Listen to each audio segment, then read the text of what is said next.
राधे राधे, जय माता की भक्तों। आप सभी का स्वागत करती हूँ स्पिरिचुअल ज्ञान साधना में और आप सभी से अनुरोध करती हूँ कि स्पिरिचुअल ज्ञान साधना को सब्सक्राइब कर लीजिए और बेल आइकन को प्रेस कर दीजिए ताकि आपको नई नई कार्तिक मास के शुक्ल पक्ष तिथि पर देवउठनी एकादशी का व्रत रखा जाता है। मान्यता है इस दिन भगवान श्री हरि विष्णु की विधिवत आराधना करने से जीवन के समस्त कष्ट दूर हो जाते हैं। जय माता की, राधे राधे। कैसे आप सभी लोग? आशा करते हैं सभी लोग बहुत अच्छे होंगे। कमेंट में जय माता की, राधे राधे, हर हर महादेव अवश्य लिखिएगा।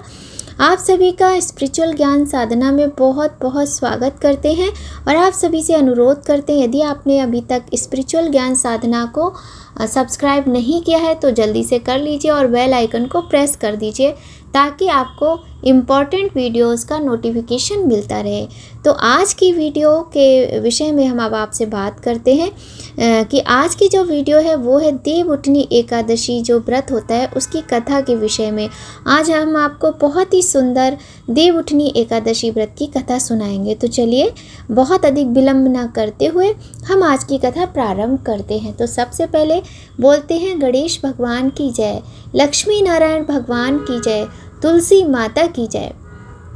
देवउठनी एकादशी व्रत कथा प्रारंभ। एक राज्य में सभी लोग देवउठनी एकादशी का व्रत रखते थे। प्रजा तथा नौकर चाकरों से लेकर पशुओं तक एकादशी के दिन सभी को व्रत रखवाया जाता था। एकादशी के दिन पशुओं को भी अन्न का एक दाना भी नहीं देने देता था इस राज्य का राजा।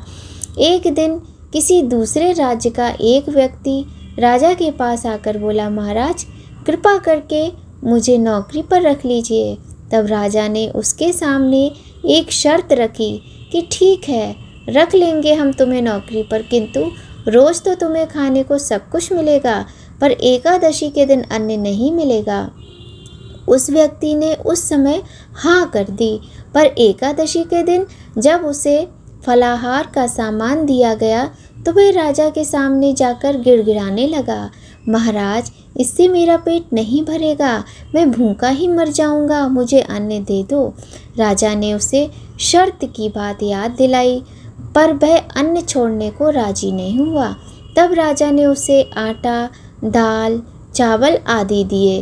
वह नित्य की तरह नदी पर पहुंचा और स्नान कर भोजन पकाने लगा।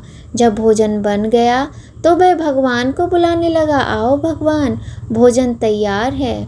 उसके बुलाने पर पीताम्बर धारण किए भगवान चतुर्भुज रूप में आ पहुँचे। बोलिए नारायण नारायण और प्रेम से उसके साथ भोजन करने लगे।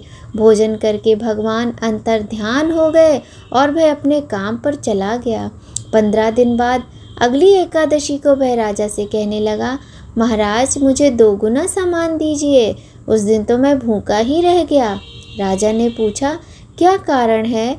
तो उसने बताया कि हमारे साथ भगवान भी खाते हैं इसलिए हम दोनों के लिए सामान पूरा नहीं होता। ये सुनकर राजा को बहुत अधिक आश्चर्य हुआ। वह बोला, मैं नहीं मान सकता कि तुम्हारे साथ भगवान खाते हैं। मैं तो इतना व्रत रखता हूँ, पूजा करता हूँ, पर भगवान ने मुझे कभी दर्शन नहीं दिए। राजा की बात सुनकर वह बोला, महाराज यदि विश्वास ना हो तो साथ चलकर देख लें।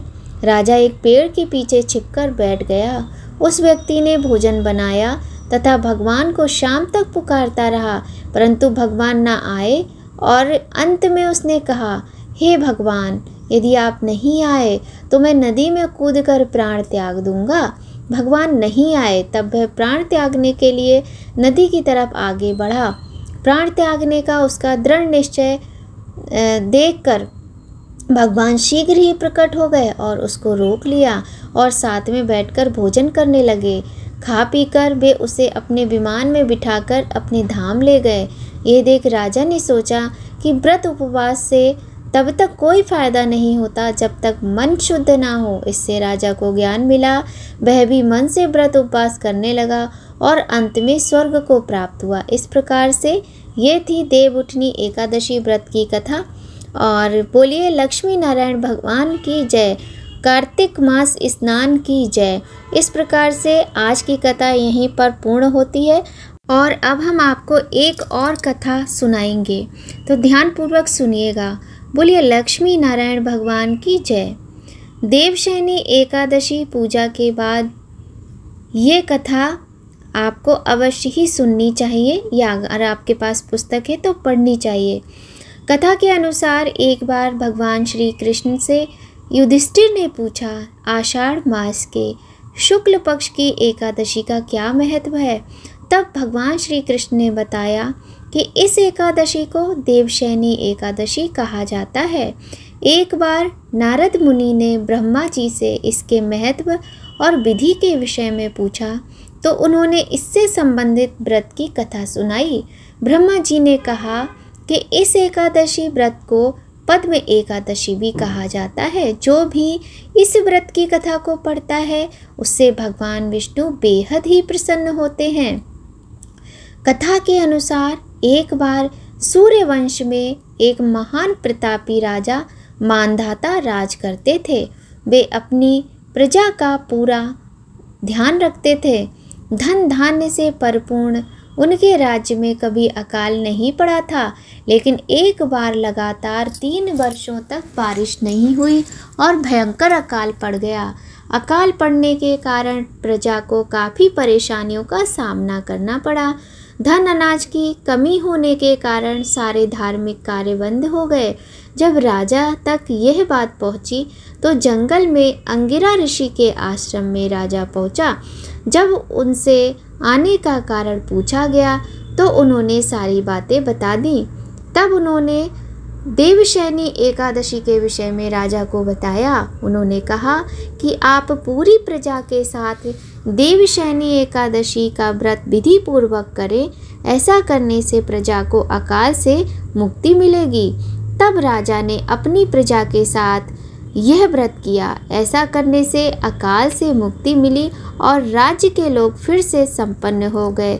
इस प्रकार से देवशयनी की व्रत की ये कथा अत्यंत पुण्यदायक फल वाली मानी जाती है और जो लोग भी देवशयनी एकादशी का व्रत करते हैं, पूजन करते हैं, उन्हें ये कथा अवश्य ही सुननी चाहिए।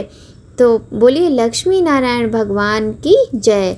यदि आपको हमारी ये कथा थोड़ी भी पसंद आई हो, हमारी नहीं मतलब भगवान की कथा है, आपको थोड़ी भी पसंद आई हो और आपको थोड़ा भी अगर हमारी इस वीडियो से लाभ मिला हो तो हम सोचेंगे हमें ईश्वर का आशीर्वाद प्राप्त हो गया। वीडियो पसंद आए तो लाइक अवश्य कीजिएगा। ऐसी ही बहुत ही सुंदर कथा के साथ फिर से आपसे बहुत जल्द मिलेंगे। जय माता की। राधे राधे।